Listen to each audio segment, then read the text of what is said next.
حضرت صدیقہ فرماتی ہے کہ وہی آنے کی صورت یہ ہوئی کہ فرشتہ یعنی جبرائیل امین آپ کے پاس آیا اور آپ سے کہا اقرا یعنی پڑھیے۔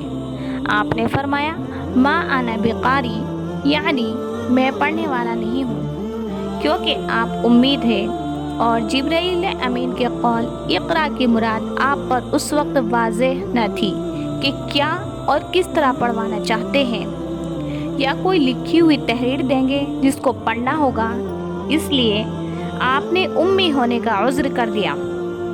حضرت صدیقہ کی روایت میں ہے کہ آپ نے فرمایا کہ میرے اس جواب پر جبرائیل امین نے مجھے آغوش میں لے کر اتنا دبایا کہ مجھے اس کی تکلیف محسوس ہونے لگی۔ اس کے بعد مجھے چھوڑ دیا اور پھر وہی بات کہی اقرا۔ میں نے پھر وہی جواب دیا کہ میں پڑھنے والا نہیں ہوں۔ تو پھر جبرائیل امین نے دوبارہ آغوش میں لے کر اتنا دبایا کہ مجھے اس کی تکلیف محسوس ہونے لگی، پھر چھوڑ دیا، اور تیسری مرتبہ پھر کہا اقرا۔ میں نے پھر وہی جواب دیا ما انا بقاری۔ تو تیسری مرتبہ پھر آغوش میں دبایا اور پھر چھوڑ کر کہا اقرا بسم ربک الذی خلق خلق الانسان من علق اقرا وربک الاکرم الذی علم بالقلم علم الانسان ما لم یعلم۔ قرآن کریم کی یہ سب سے پہلی 5 آیتیں لے کر آپ گھر واپس تشریف لائے۔ آپ کا دل کانپ رہا تھا۔ حضرت خدیجہ رضی اللہ عنہا کے پاس آ کر فرمایا زملونی زملونی، مجھے ڈھانپو مجھے ڈھانپو۔ حضرت خدیجہ نے آپ پر کپڑے ڈالے، یہاں تک کہ یہ ہیبت کی کیفیت رفع ہوئی۔ یہ کیفیت اور کپکپی جبرائیل علیہ السلام کے خوف سے نہیں تھی، کیونکہ آپ کی شان اس سے زیادہ بہت بلند و بالا ہے، بلکہ اس وحی کے ذریعے جو نبوت و رسالت کی ذمہ داری آپ کو سونپی گئی، اس کا بار گراں محسوس فرمانے اور ایک فرشتے کو اس کی اصلی حیت میں دیکھنے سے طبعی طور پر یہ ہیبت کی کیفیت پیدا ہوئی۔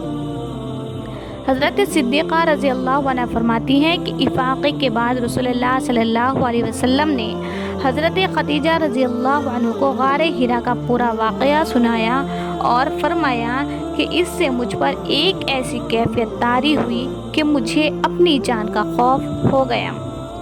حضرت خدیجہ ام المؤمنین نے عرض کیا کہ یہ ہرگز نہیں ہو سکتا، اللہ تعالیٰ آپ کو ہرگز ناکام نہیں ہونے دیں گے، کیونکہ آپ صلہ رحمی کرتے ہیں، بوجھ میں دبے ہوئے لوگوں کو بوجھ اٹھا لیتے ہیں، بے روزگار آدمی کو کسب پر لگا دیتے ہیں، آپ صلہ رحمی کرتے ہیں، بوجھ میں دبے ہوئے لوگوں کو بوجھ سے اٹھا لیتے ہیں، مہمانوں کی مہمانداری کرتے ہیں اور مصیبت زدوں کی امداد کرتے ہیں۔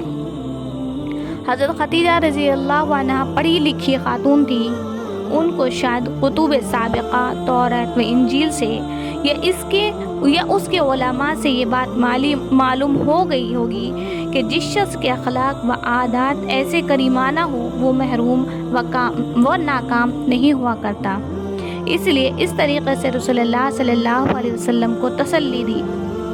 اس کے بعد حضرت خدیجہ رضی اللہ عنہ آپ کو اپنے چچا زاد بھائی ورقہ ابن نوفل کے پاس لے گئیں۔ یہ زمانے جاہلیت ہی میں بت پرستی سے تائب ہو کر نصرانی ہو گئے تھے، کیونکہ اس وقت کا دین حق یہی تھا۔ ورقہ ابن نوفل پڑھے لکھے آدمی تھے، عبرانی زبان بھی جانتے تھے اور عربی تو ان کی مادری زبان تھی۔ وہ عبرانی زبان میں لکھتے تھے اور انجیل کو عربی زبان میں لکھتے تھے، اور اس وقت وہ بہت بوڑھے تھے، بڑھاپے کی وجہ سے ان کی بینائی جاتی رہتی تھی۔ حضرت خدیجہ رضی اللہ عنہا نے ان سے کہا میرے چچا زاد بھائی ذرا اپنے بھتیجے کی بات تو سنو۔ ورقہ ابن نوفل نے حضور صلی اللہ علیہ وسلم سے دریافت کیا تو آپ نے فرمایا آپ نے غار حرا میں جو کچھ دیکھا تھا بیان کر دیا۔ ورقہ بن نوفل نے سنتے ہی کہا کہ یہ وہی ناموس یعنی فرشتہ ہے جس کو اللہ تعالیٰ نے حضرت موسیٰ علیہ السلام پر اتارا تھا۔ کاش میں آپ کی نبوت کے زمانے میں قوی ہوتا، اور کاش کہ میں اس وقت زندہ ہوتا جب کہ آپ کی قوم آپ کو وطن سے نکالے گی۔ رسول اللہ صلی اللہ علیہ وسلم نے تعجب سے پوچھا کیا میری قوم مجھے نکال دے گی؟ ورقہ نے کہا بلا شبہ نکالے گی، کیونکہ جب بھی کوئی آدمی وہ پیغام حق اور دین حق لے کر آیا ہے جو آپ لائے ہیں تو ان کی قوم نے ان کو ستایا ہے، اور اگر میں نے وہ زمانہ پایا تو میں آپ کی پرزور مدد کروں گا۔ مگر ورقہ اس کے چند ہی روز کے بعد انتقال کر گئے، اور اس واقعے کے بعد وحی قرآن کا سلسلہ رک گیا۔ فطرت وحی کی مدت کے متعلق 2.5 سال تک رہی، اور بعض میں 3 سال کے بعد دوبارہ پھر